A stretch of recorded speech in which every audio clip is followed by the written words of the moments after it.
Let's dive right into the wonderfully weird and surprisingly logical world of Edward Lear's The Book of Nonsense. Now, at first glance, these poems seem totally random, right? Just pure, delightful chaos. But, and this is the really cool part, there's actually a secret formula hiding in plain sight. And today, we're going to crack the code. You've got this poor guy, and his beard is basically an apartment complex for birds. It has that catchy beat, but the ending is just so bizarre. And that right there, that is pure Edward Lear. That's the exact kind of whimsical weirdness we're going to decode today. So here's the big question. Is there a method to this madness? I mean, was Lear just making this stuff up as he went along, or is there a repeatable recipe for this glorious chaos? Well, the answer is, oh yeah, there's a recipe, and we're going to figure it out together.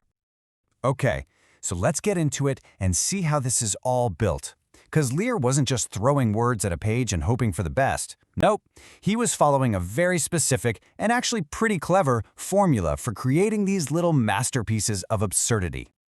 First things first, the foundation of all of this is the limerick. It's a 5-line poem. And the key, the thing that makes him so catchy, is that A-B-A-B-R rhyme scheme. Lines 1, 2, and 5 rhyme, and then the shorter lines 3 and 4 rhyme with each other. That simple structure, that's the skeleton for everything he builds. Okay, so here it is, the secret recipe.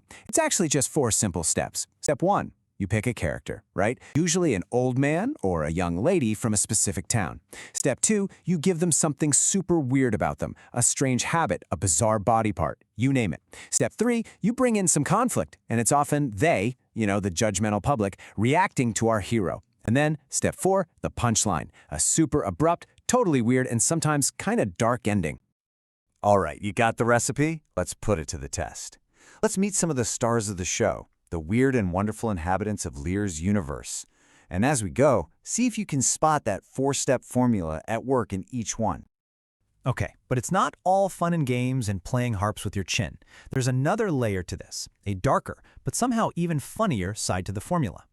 And that's the, let's just say, the unfortunate fates that a lot of these characters meet. And believe me, this happens a lot. You start flipping through the book and you see this recurring pattern of total disaster. People are constantly getting smashed, drowned, choked, baked, even burned or devoured. It sounds horrible when you list it all out, but because it's wrapped in this goofy, sing-songy poem, it just ends up being hilarious. So, this brings us to the big one. We figured out the how, right? But the real question is, why? Why would anyone build such a perfect, detailed system just for creating nonsense?